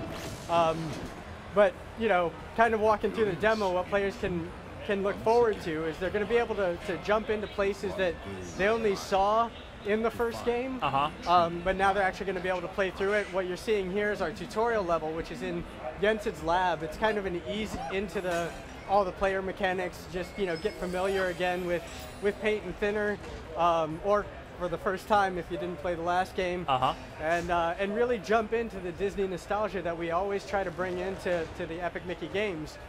Here, as you can see, the brooms from Fantasia, you know, the Sorcerer's Lab, Mickey just kind of finding his way to retrieve the brush and get back to help his brother Oswald in this new adventure where all sorts of mysterious things are happening in Wasteland. And that's one of the best things about Epic Mickey is these iconic locations that you know so well from the films, and just to be able to travel there and jump around, and they look so good. Yeah, I mean, especially on you know, 360 and PS3. You know, I mean, it still looks gorgeous on Wii as well, but this is a beautiful, beautiful game. And for those curious, you're seeing it on Xbox 360 right now. Now, as soon as that broom started sort of marching along, looked like there was a little beat. You guys have talked about Epic Mickey 2 having some strong musical elements. Yes, we have. Music is so important in, you know, in games and design. But the musical aspects, we went back to the story of like what we wanted to do for Disney Epic Mickey 2 and how we wanted to enhance the story and make it more Disney. And so all of us remember the old Disney movies, any Disney movie, it's got a lot of musical elements in it. And Warren is a huge musical fanatic. So Warren Spector, of course. Yes, Warren Spector, you know, so when thinking about the story and what we wanted to do, we're like, how can we inject musicals into this? And so it really comes out mainly in the Mad Doctor's character. As he arrives back in Wasteland, one of the things when we went to full voice with Disney character voice, bringing him out, we gave him more of the musical aspects because that's kind of what makes him mad, right? What makes him different from the rest of the characters. And at first they look at it like, you know, why is he singing to us? This guy's just gonna up and sing? Is this an opera game? Yeah. But later on they actually start joining in, and so you'll be greeted from different characters in full song because this is how they start to communicate in this world. And this is their world. This is the world of animation, the world of paint and paint thinner, and the world of busting into song. And here we see paint thinner and paint used to great effect to nip this sphere in half and make a platform for yourself. Well, the other thing that you know he's kind of showing, but you're not really, you know, seeing because you're not playing it, is that the decisions he's making as his playstyle, they're going to persist in this game. So when you go back to environments, how you've either restored them or destroyed them, they're going to stay. In the first game, you came back and everything was repainted or rethinned. We put a lot of time in making sure that this world was persistent. So here he paints in and chooses the treasure chest. He can't undo that. He can't rethin it and get the gold ticket. It is done. His choice is his choice, and that is how his world is going to be created and how the people in that world are going to react to him. So until you decide to change the world, it will persist as is. And so you're not going to get to see the way the world might have gone unless you go back with a new Epic Mickey game and make some different decisions along the way. Right. Well, I mean, there are revisiting, like you can go back to different worlds and see, you know, find hidden treasures, do different things, but there are moments throughout every level where yeah, you're not going to be able to undo your decision. Your choice is your choice. How you save the world is truly up to you. No amount of paint thinner is going to undo that decision. So, of course, paint and paint thinner are hugely central to the gameplay mechanic here in Epic Mickey. What other tools does he have at his disposal to sort of make his way through this magical world? Well, we're bringing back sketches, and then as you're seeing here, Oswald is part of this game. Here he's going to help Mickey up and grab a ticket. He's going to become part of your tool set when another player isn't playing them. You know, players can drop in or drop out as Oswald. Yeah, that 2 at the end of the title is not just because it's the second game in series. Correct. It's because it's fully co-op? Yeah, it is. So as soon as Oswald is available, a friend can jump in, start playing with him. He's got a whole different set of abilities that are unique to him. He's not wielding paint and thinner. He's got his remote, his electricity.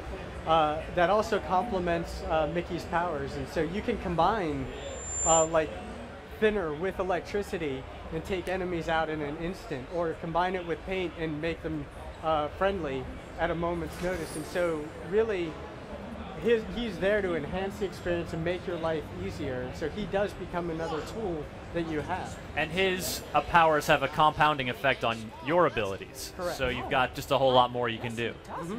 Most definitely. And now you're just going to go hang out inside of a big old volcano with some boiling lava, because what else are 2 cartoon mice going to do with their afternoon? Correct.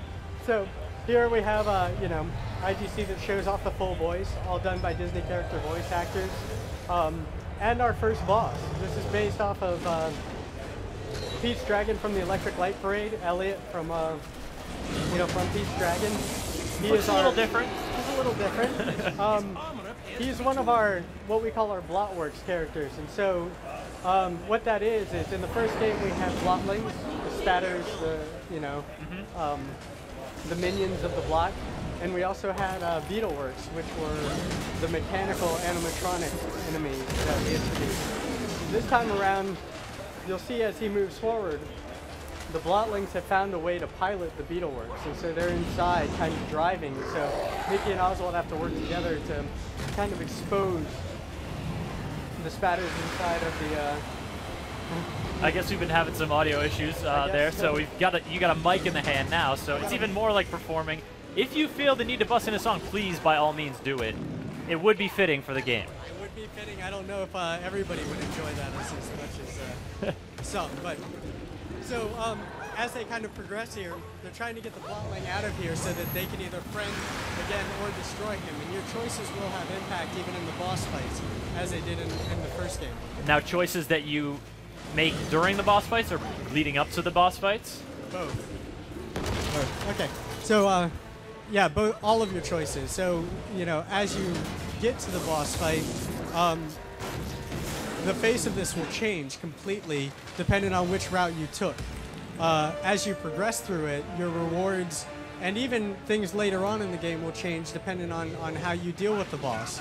So what we're showing you here is just a demo, so we're showing you as much of the boss fight as possible, but it is possible in the game to skip about half or a little bit more of the boss fight depending on your playstyle beforehand. Oh, really? Yep. Okay. So you might make something a little more easy for yourself or take a more challenging route? Correct. And again, based on your route as you come in, different rewards are possible to collect, as well as, you know, treasures to find within the boss fight level. So looks like we're doing pretty well here.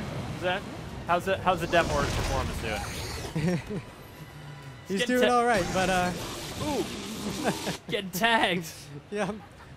Famous last words. Exactly. The dragon is not forgiving. All right, so we've got the dragon. Now, of course, one of the things people love is all these iconic locations, all these properties that people know and love. They get to see them. What can you tease some other locations in Epic Mickey 2 that we're going to get to see that are going to be new and exciting for folks? We're not really going to tell more than what we're showing here, but you know, what I can say is, you know, you're going to revisit Wasteland. There are going to be some favorites from the first game, you know, going back to areas that you've seen, but they've completely changed. They're fully redone, reimagined, and evolved because of what's going on. Beyond that, we are looking at Frontierland as a heavy inspiration for this game, and so they're going to be, you know, a lot of things to do with a Western style theme. Nice. As well as the Frontierland from Some cowboy hats with holes cut out for mouse ears, maybe. It's possible that you'll see some of that come in, but you know, cactus trains, you know, a little bit of things that we all know and love from the park. Excellent, excellent. Now back into the boss fight, and looks like Oswald is going to be contributing in an important way here.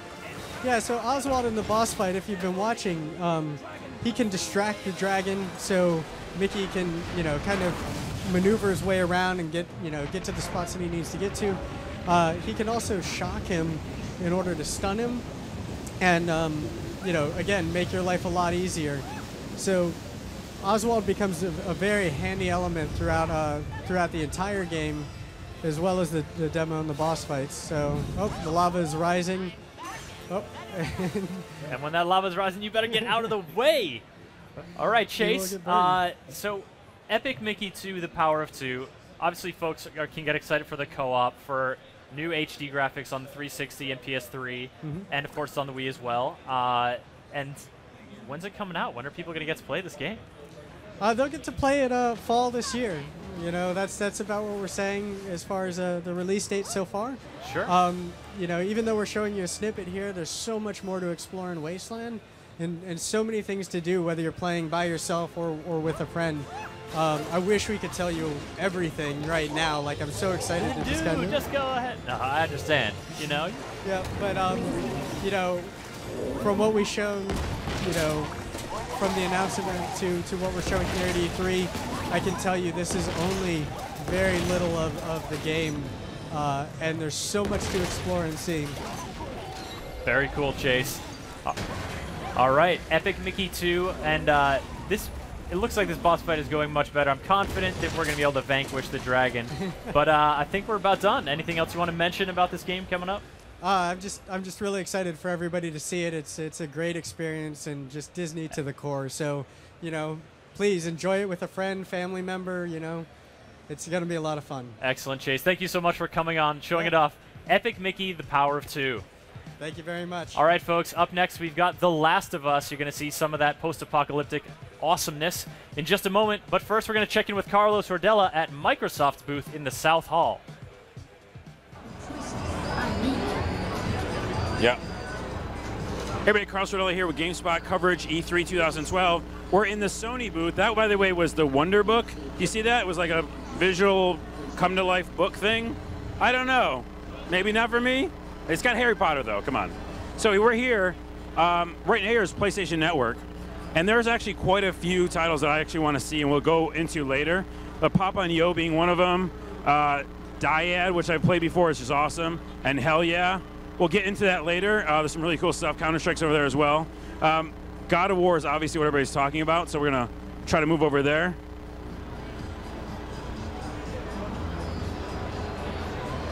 So this is God of War Ascension. Obviously, you heard about it in the press conference. Lots of combat, lots of huge monsters, quick time events galore, and now we're seeing a little bit of this monster with a chain. He doesn't seem to like it quite a bit. So that's that God of War. We'll go quickly. Sly Cooper, Thieves in Time. Now this is the first game where you can actually use the game on the PlayStation 3 and then go to the Vita, which is a cool idea that you can take it with you. So, and we're going to talk about this game in depth at some point. Not yet. Let's go back this way. All right, it's crowded. There's lots of people. There's lots of cameras. We're getting through here. All right, over here we have some Little Big Planet. Oh, sorry. Little Big Planet karting. This seems really kind of fun. Take your characters from Little Big Planet and put them in kart racing. Sackboy is going to get his Mario Kart on. Yeah, that happened.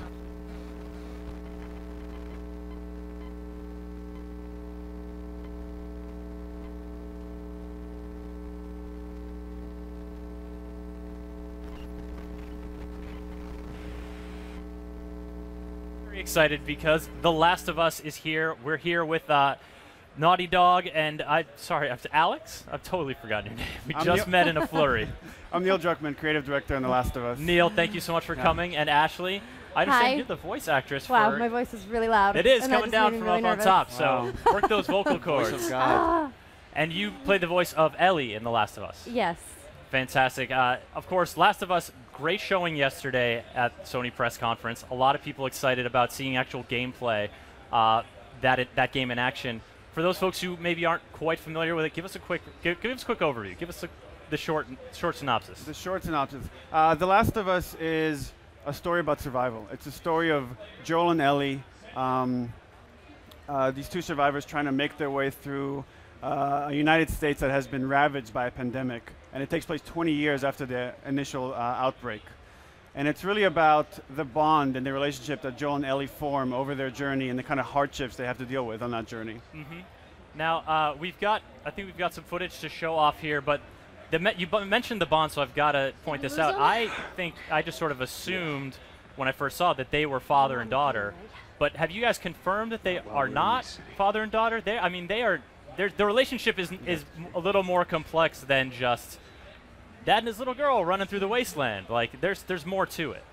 Is that correct?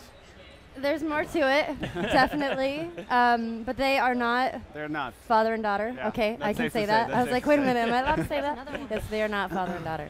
And so that adds a lot of complexity to the relationship. You know, it's not just I'm protecting this girl because she's my daughter. So how does that, for you, Ashley, voicing a character who's got this relationship going on, and then there's all this other madness happening? I mean, it must be a pretty interesting part. It is a pretty interesting part. I think it's been so great because Troy Baker is such an amazing actor and so great to work with. So thankfully, our chemistry was there together, and coupled with this guy's writing over here, which is amazing. And I'm not just saying that because he's sitting here. I'm just so excited. It's going to be great. It is looking really great. I mean, you know, that Naughty Dog visual panache is fully on display. And I just give us a quick sort of just setting for where we're at here and sort of. So this is pretty early on in the story. Joel and Ellie have only been together for a couple of days now. Fancy. And this is the continuation of the cinematic we released not long ago, where Joel and Ellie are driving in a truck. They enter Pittsburgh, and they were ambushed by a bunch of what Joel calls hunters. And these are other survivors that are willing to kill anybody else for 3 bullets or a bottle of alcohol or any other supplies they could get their hands on. So Joel knows how dangerous they are and how he must deal with them. And knows that he is in an area that's their home turf. Exactly. It's their camp, and the guys that they run into later in this demo are the same kind of guys from the same camp that ambushed them earlier. Because the apocalypse has basically made monsters of these men. You know, they're desperate for survival, and they'll treat anyone who they encounter as if they're just as a hostile enemy. Well, the thing we want to explore with the story of The Last of Us is how different factions kind of survive on their own. How do they deal with the lack of supplies? How do they deal with the outbreak? How do they deal with the infected? And here we're just seeing one example of a group of survivors and how they're dealing with it, which is essentially they've become scavengers. And so we've seen in the trailers you've released, of course, the scavengers, these guys. And then earlier we caught a glimpse of the effects of the pandemic with some really gnarly face mutation stuff going on. That's not a lot of friendly faces to be found here. No. There are some. There may be some. There are friendly faces. Right now we only showed Joel and Ellie as the 2 main characters, but there's actually a large cast of characters that we haven't revealed yet. Some are friendly, some are not. Okay.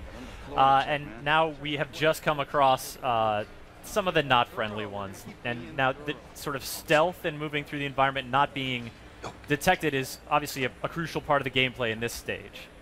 Is that, you know, but then combat comes in just a moment, so you guys are sort of have a bit of a diversity here in this adventure. We're pushing player choice with this game.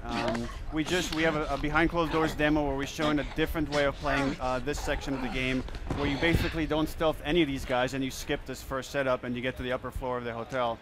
But for the stage demo, for the press conference, we focused more on like the action way of playing this demo.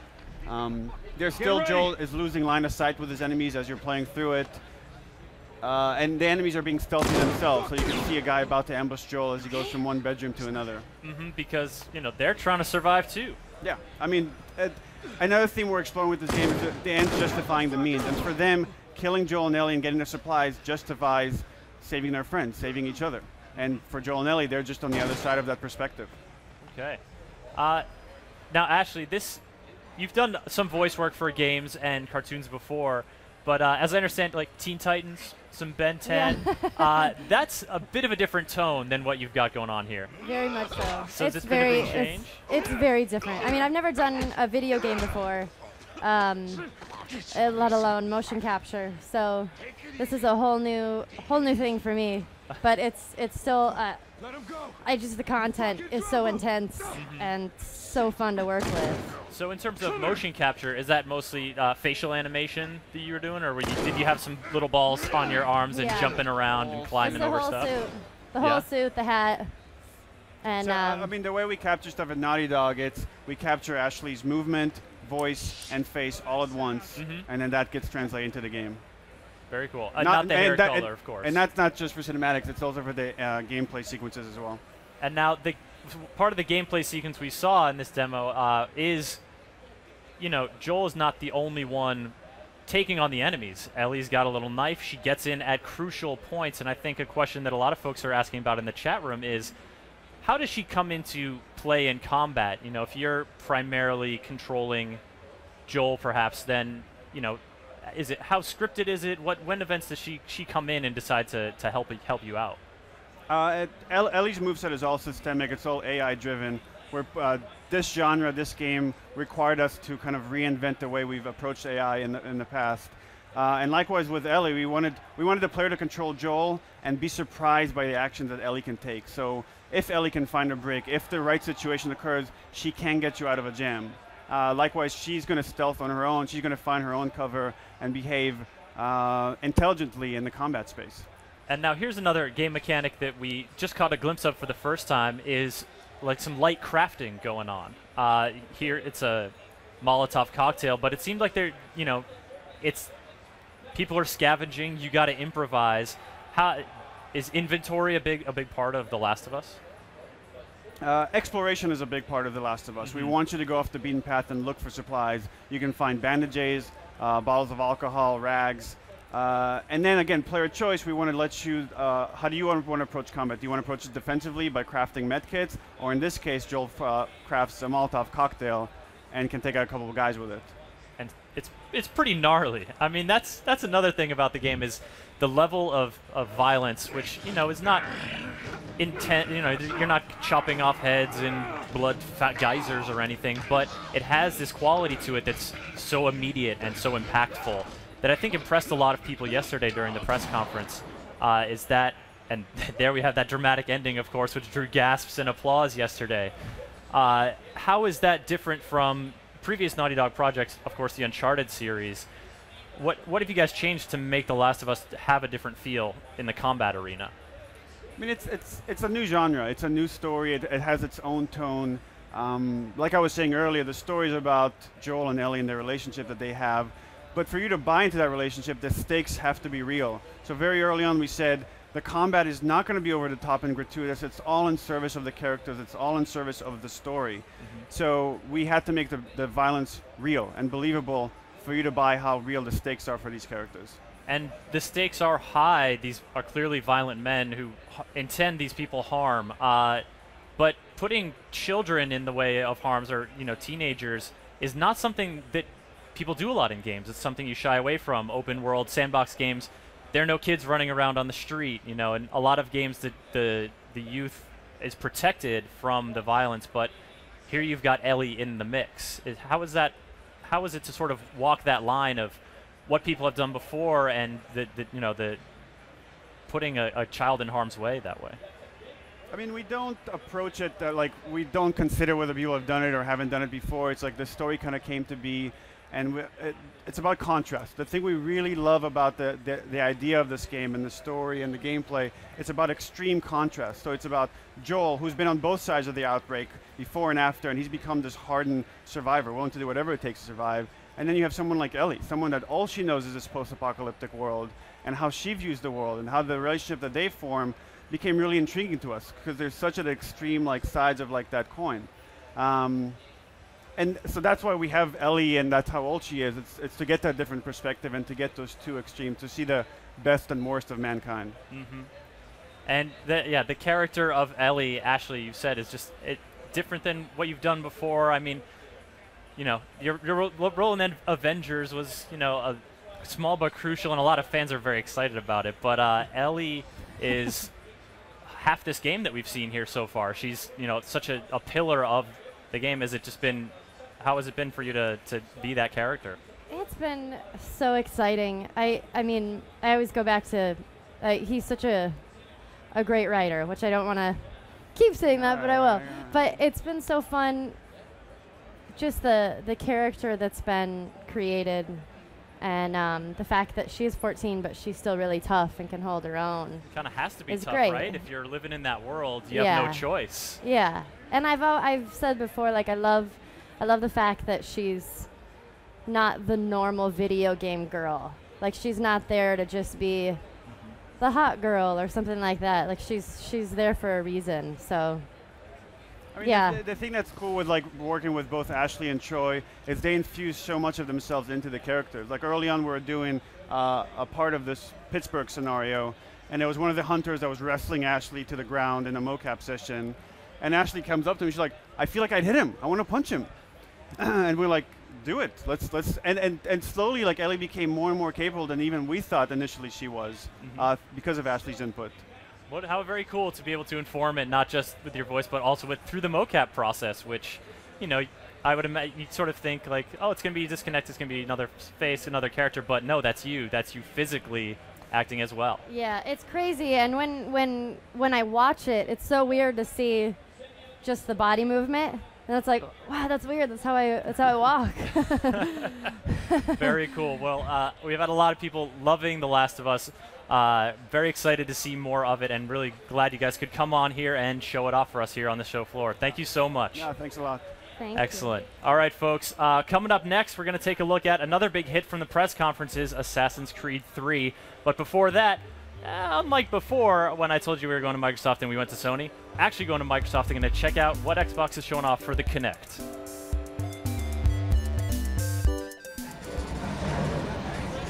Hey everybody, Carl Swadell here for GameSpot's coverage of E3 2012. We're looking at some of the actual titles because we were up there looking overhead at all the games, but you can't really get down and see them. So we're with some Kinect titles right now. This is Avengers Battle for Earth. It looks like he's swinging around fighting in Kinect style. We're restarting the game here. I'm afraid to actually try this game. I feel like I'm gonna get it pull in there. Oh, here we go. We can watch it now. So this is a Marvel game, Kinect, which is kind of a cool combination from Ubisoft. I think she might be Wolverine. I'm hoping. So this looks like you dodge and you move out of the way of enemy stuff with using the Kinect power. And here we go. I feel like we're gonna have to do this later. Yes, she is Wolverine, isn't she? Oh, so it's basically like a fighting game with the Kinect. So here she goes. She's going to mimic the moves. Oh, that's awesome. So she powers up her moves with her hands, and then the characters do the same on the screen. Super cool. It reminds me of like Capcom versus SNK or something like that, but with the Kinect. Cool. All right, let's move on to another Kinect title. Go through here. It's crowded. All right, we got some over here. Summer Arcade. These are all. This is a Summer Arcade title. You probably saw this at the press conference. Racketeer, which is a great name, by the way. By the way, there's free buttons. And I will be putting this on because I like free things. I'll put it on later. All right, so here's the game, and it looks like you control this catapult. Again, Kinect style. There's quite a few Kinect games here, actually. And some of them look really fun. So there you go. Release your arms, and you shoot a catapult. Who doesn't love blowing things up? And then explosion. So it actually appears like you can actually control the explosion after you throw it with your hands. Pretty cool. All right, want to move on? Let's go over here. Oh, this is the mighty Fable the Journey. Now be careful, people. She is deep in concentration. Her eyes, look at her eyes. Just zoom in on her eyes. She has amazing focus. I'm afraid of her magical powers. She's really focused. So as you can see on the screen also, she's shooting energy lightning bolts, and that should make you pretty focused. And she exploded some enemies. I kind of want to play Kinect right now. I'm not going to lie. Kind of want to swing my arms around and blow things up. So basically the first one was Marvel beating people up. Next second one was blowing things up with catapults. And now we're blowing things up with energy beams. So that's pretty sweet. All right, that's a look at 3 Kinect titles. All of them, it seems like you blow things up, which is super cool. And I really want to play Kinect right now to blow things up. I never thought I would say that, but I do. All right, that's going to do it. We're going to go back to the show floor. We'll be back with more Microsoft. All right, and we are back on the GameSpot stage for another one of the most highly anticipated titles here at E3. It's Assassin's Creed 3. I'm your host, Chris Waters, and joining me on stage is Alex Hutchinson, creative director, and Johnny Chiodini, video producer for GameSpot UK, and a huge fan of the Assassin's Creed series, as I'm told. Definitely, yes. Good, that's what we like, fans. And you generated a lot yesterday. You guys were in 2 press conferences showing an extended demo of some that involved wolf fighting. Yes, animal death. There was a lot of animal death. Animal death and skinning and redcoat fighting, and then high seas action. I think that was the one that surprised most folks was, oh, we're taking a trip down the Caribbean. Yeah, I think, you know, we do so much press and we talk about the game so often that, you know, secrets are fun. So I was very happy with the team and everyone involved that we managed to not tell anybody about the naval segment of the game until we're there. And we've actually got a couple of secrets we're holding back until release. I have a big debate going with various people saying there should be a chunk of the game that you never ever see. I grew up before the internet, and you had to go and ask someone at school if you wanted to know what was in the game. I really like the idea that people are going to put the disc in the tray and think they've seen everything, but they haven't. And that's certainly been a theme throughout Assassin's Creed is, you know, you get a good look at what it's all about, but man, surprises and twists and turns and deeper intrigue, that's like your bread and butter over there. Yeah, and scale this year. Really what we're talking about as much as possible is, you know, we have winter and summer, we have the frontier, we have Boston, we have New York. Now everybody knows that we have the naval. We're trying to really blow the doors off open world games. You know, it's the benefit of having an engine that's been around a while, a team that's experienced, a franchise that's going strong. So this is our chance, hopefully, to put a nail in this generation of consoles. We're very excited, and of course, so now we're in the woods and on a mission to get some animal skins. Yeah, so what we wanted to show in the demo, really, to talk about it a little differently than we usually do, is kind of to show the open world nature of the game. So, you know, demos are very linear. You show the same things. They're very quick and punchy. But the joy of the game, hopefully, is that there are all these secondary activities you can get caught up in. So, obviously, there's hunting right now, which Francois is engaging in. And this is systemic stuff. So, there's a couple of dozen different species of animals that are everywhere. And you can choose to get involved or not involved.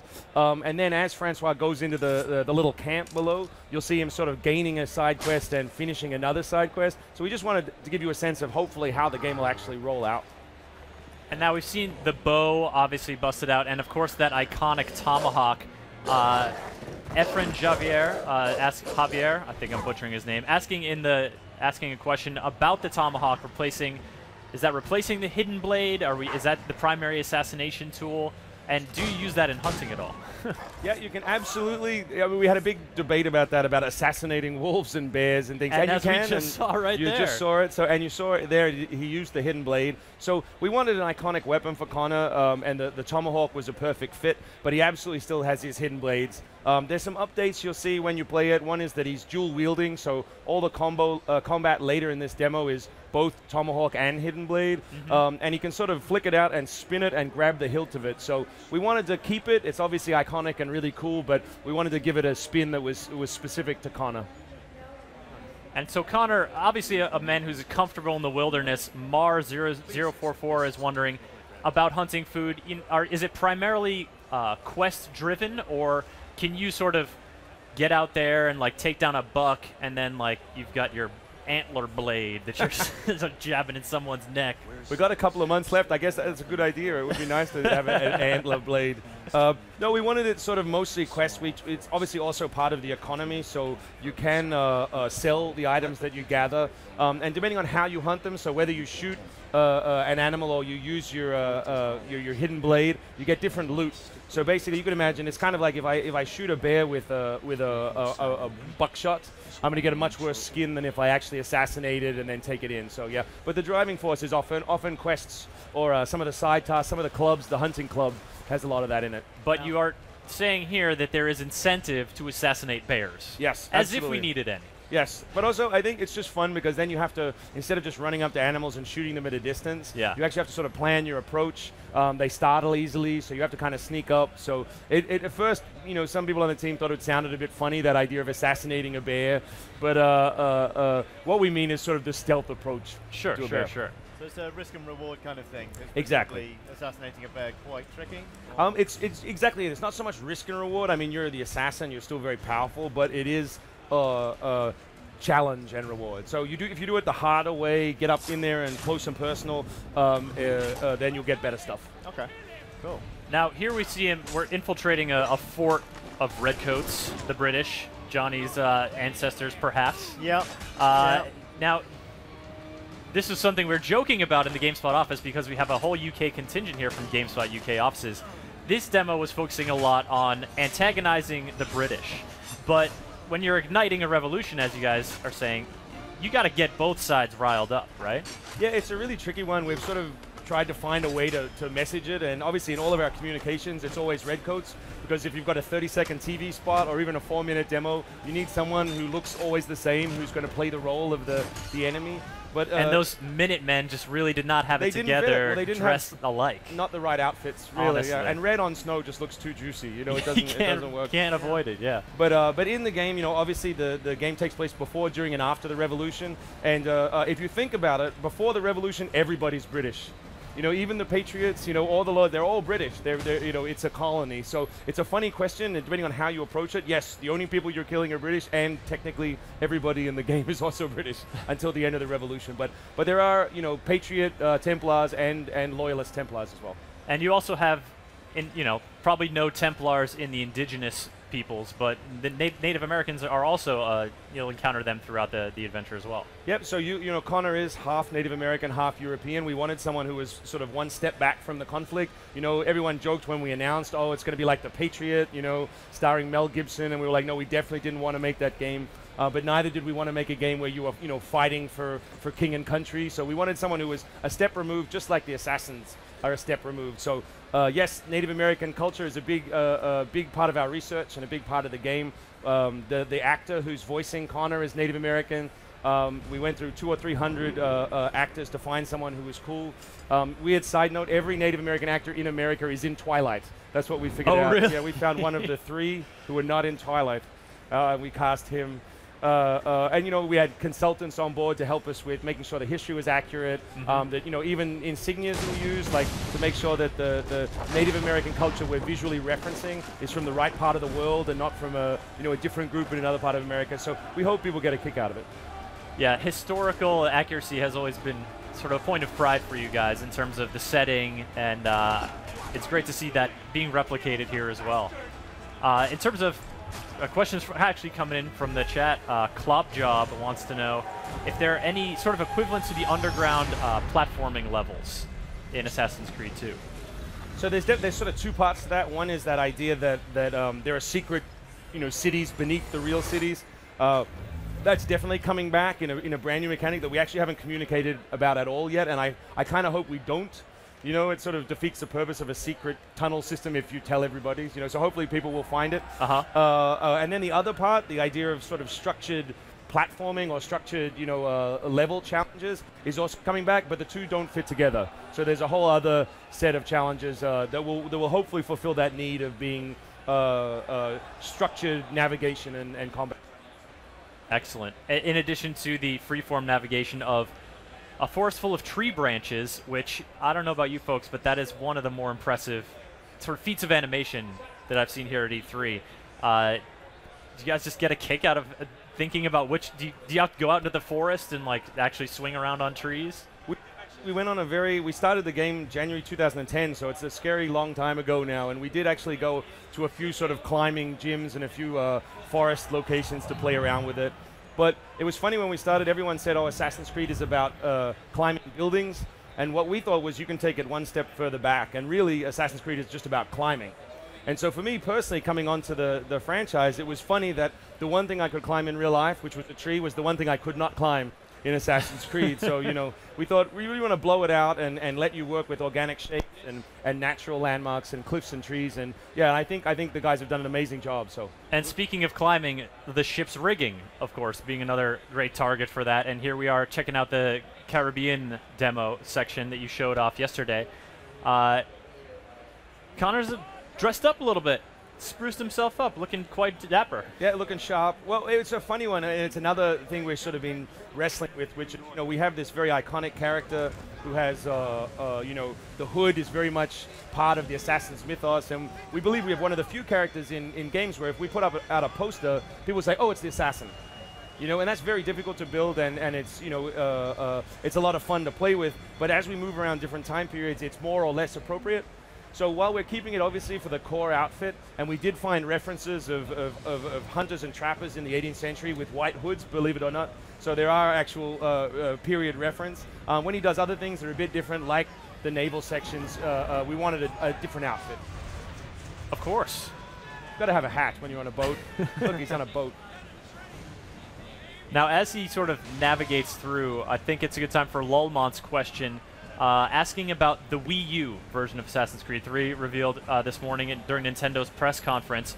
Are there sections like this where maybe, you know, you've got like, are there different sort of gameplay features that take advantage of the gamepad? Maybe a cannon loading something on the tablet? Well, so I think the best thing about the current state of the console business is, for once, it's the same on every. You know, we can have a 360, PC, PS3, Wii U version where it's the same game. So we can make one game to ship for everyone. So that's the first strength of it.